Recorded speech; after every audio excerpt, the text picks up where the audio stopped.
বন্ধুরা, প্রথম এই পার্টটা সেটিং করেছি, এবার দ্বিতীয় পার্ট সেটিং হয়েছে, তৃতীয় পার্ট সেটিং, চতুর্থ পার্টে পড়বে এইটা লিঙ্গটা। আমরা সবাই জানি এটা পিঠ, উপপিঠ, এটা হলো যোনিপিঠ, তার উপরে লিঙ্গ। বন্ধুরা, আমার পরমেশ্বরের কৃপায় আমি চেষ্টা করেছি, পরমেশ্বর যতটা পেরেছে সে আমার হাত দিয়ে নিজেকে সাজিয়ে নেওয়ার চেষ্টা করেছে।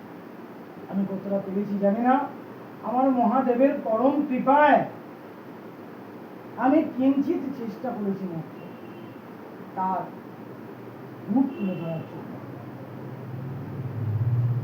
মহাদেবং মহাত্মানং মহাযোগী মহেশ্বরম মহাপাপহরং দেবং মহাকারায় নমো নমঃ।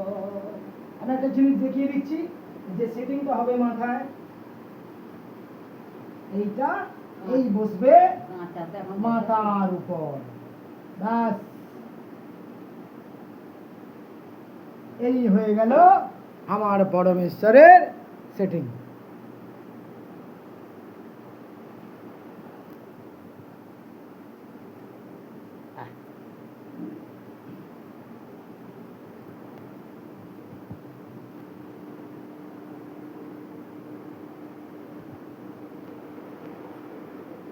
আমরা চেষ্টা করব শ্রাবণের শেষ সোমবার আমাদের পরমেশ্বরকে রূপদান করে তার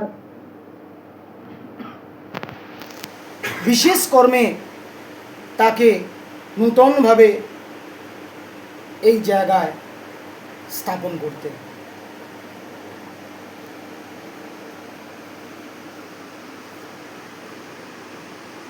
মহাদেবং মহাত্মানং মহাযোগী মহেশ্বরম মহাপাপহরং দেবং মকরায় নমো নমঃ। আদিদেব নমস্তুভ্যং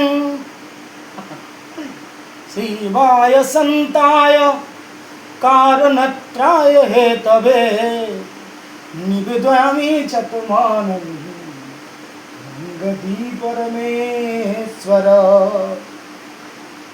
হে শুভ শম্ভো, নূতন ভাবে আমার গৃহে তুমি প্রতিষ্ঠিত হও, এই গৃহকে তুমি রক্ষা করো, আমাদের সকলকে তুমি রক্ষা করো। পরবর্তী দেখাও বন্ধুরা, কমপ্লিট হয়ে যাবার পর আমি যে পার্টগুলো একের পর চারটে পার্টে করেছিলাম, নিচে করেছিলাম পিঠ, উপপিঠ, যোনিপিঠ, লিঙ্গ। লিঙ্গ তো আপনাদের সামনেই আমি দেখালাম। এখন আমি কিঞ্চিত ছবির মাধ্যমে দেখিয়ে দেবো কিভাবে আমি নির্মাণ করেছি। হ্যাঁ, এখন আপাতত এই পর্যন্ত। রং কমপ্লিট হয়ে যাবার পর আমি আবার তুলে ধরবো আমার পরমেশ্বরের নূতন রূপ। নমস্কার।